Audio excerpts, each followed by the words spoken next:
Hello friends, welcome to सीटेड गुरु। आज मैं आप लोगों के लिए एक और लेसन पकाए खाए लेकर आई हूँ। तो चलिए शुरू करते हैं। जैसा कि आप देख सकते हैं कि यहाँ पे बहुत सारे वेसल्स दिए गए हैं, जैसे कि कुकर है, कढ़ाई है, तावा है, पैन है। तो यहाँ पे बहुत सारे बर्तन के पिक्चर दिए हुए हैं। उसके बाद इसमें बताया गया है कि तुमने चित्र में खाना पकाने के कई बर्तन ढूंढ लिए होंगे। क्या तुम्हारे घर में इनके अलावा कुछ अन्य बर्तनों का भी इस्तेमाल होता है? कौन से? तो यहाँ पे बहुत सारे बर्तन दिए गए, उन बर्तनों के नाम लिखिए। इसके अलावा भी कुछ और बर्तन हमारे घर में यूज़ होते हैं, उन बर्तनों के भी नाम लिखने हैं।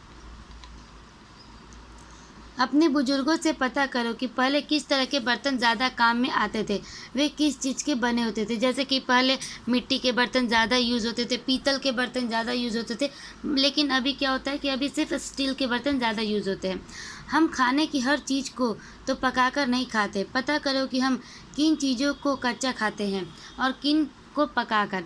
किन चीज़ों को कच्चा या पकाकर दोनों तरह से खाया जाता है, दी गई तालिका में भरो। तो यहाँ पे कच्ची खाने वाली चीज़ें, जैसे कि फ्रूट्स हम कच्चा ही खाते हैं, पकाते नहीं। वेजिटेबल्स हम पकाकर खाते हैं। कच्ची और पकी कुछ ऐसे भी चीज़ें, जैसे कि आपका हुआ भुट्टा, उसको हम पकाकर खाते हैं। तो यहाँ पे कुछ कुछ चीज़ें दी गई हैं। तुमने कभी रोटी बनते देखी है? इसके लिए कितने काम करने पड़ते हैं। आटे को बर्तन से निकालना, उसे गूंदना, आटे के छोटे छोटे गोले बनाना, गोले को बेलना और फिर सेकना। यहाँ पे रोटी बनाने का प्रोसेस बताया गया है कि कैसे आटे का जो पाउडर होता है उसको आटा बनाया जाता है, उसका डफ कैसे तैयार किया जाता है। अब तुम रसोई में जाकर किसी एक चीज़ को पकते देखो। उसे पकाने के लिए क्या क्या किया गया, क्रम में लिखो।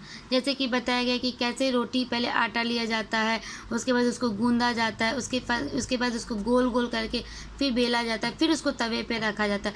तो किस तरीके से बनाया जाता है वो लिखना है। दिए गए पकाने के तरीके के सामने दो दो चीज़ों के नाम लिखो जो उस तरीके से पकाई जाती। खाली जगह में कुछ अन्य तरीके भी जोड़ो और उदाहरण भी लिखो। तो पकाने का तरीका, जैसे भूनकर किसको पकाया जाता है, उबाल कर कैसे होता है, तल कर, सेक कर। जैसे कि आलू उबाला जाता है, चिप्स तला जाता है, सेक कर रोटी सेकी जाती है, सब्जी भूनकर खाया जाता है। तो यहाँ पे आपका था ये कंटेंट। यहाँ पे पेडागोजी निकलती है कि घर के लोगों से बात करके बच्चे अपनी जानकारी बढ़ाएं, जिससे यह स्पष्ट हो सके कि शिक्षिका के अलावा और व्यक्ति भी जानकारी की स्रोत हो सकते हैं। जैसे कि हमारे स्कूल में टीचर्स बताते हैं बच्चों को सारी चीज़ें कि हाँ ऐसे ऐसे ये सारी चीज़ें होती हैं, ऐसे घर में खाना पकाया जाता है, खाना पकाने के लिए इन चीज़ों की ज़रूरत पड़ती है। इसके अलावा जो सेकंड सोर्स है वो आपके घर के लोग भी हो सकते हैं, आपकी मम्मी भी बता सकती हैं कि हाँ बेटा ऐसे खाना बनाया जाता है, खाना बनाने के लिए ये सब प्रोसेस होता है, ये सारे बर्तनों का यूज़ होता है। तो यहाँ पे बताया गया है कि शिक्षक के अलावा घर के लोग भी इसके स्रोत हो सकते हैं। तो यहाँ पे बताया गया है कि घर में खाना किस किस प्रकार से बनाया जाता है। जैसे कि यहाँ पे देख सकते हैं कि लकड़ी से बनाया गया है, मिट्टी के तेल से, कोयला से, बिजली से, गैस से, धूप से, लकड़ी से और उपले से खाना बनाया जाता है, चूल्हे को जलाया जाता है। तो यहाँ पे पिक्चर्स दिए गए हैं। ये था आपका कंटेंट। पेडागोजी निकलती है कि खाना पकाने के अलग अलग तरीकों पर बच्चों के अपने अनुभव रुचिकर हो सकते हैं। घरों में प्रयोग किए जाने वाले ईंधन से पर्यावरण पर पड़ने वाले प्रभाव पर चर्चा भी हो सकती है। तो यहाँ पे विभिन्न प्रकार के बच्चे आते हैं क्लास में, सबकी अलग अलग एक यूनिक क्वालिटी होती है। बच्चे के घर अलग अलग होते हैं, बच्चे विभिन्न बैकग्राउंड से आते हैं। तो बच्चों से पूछा जा सकता है कि आपके घर में खाना कैसे पकाया जाता है। कुछ बच्चों के घर में गैस पे बनाया जाता है, कुछ बच्चों के घर पे चूल्हे पर लकड़ी का उपयोग से बनाया जाता है।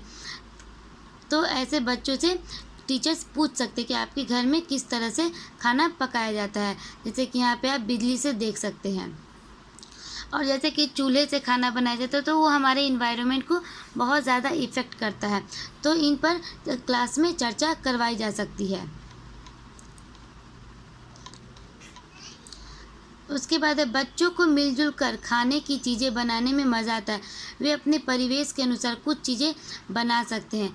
तो बच्चे अपने मिलजुल कर, जिससे उनमें क्या होगा, सोशल एक्टिविटी होगा, सोशल लर्निंग होगा। बच्चे अगर मिलजुल कर काम करेंगे तो उनमें एक तरह से एक सोशल एक्टिविटी और सोशल लर्निंग भी होगा।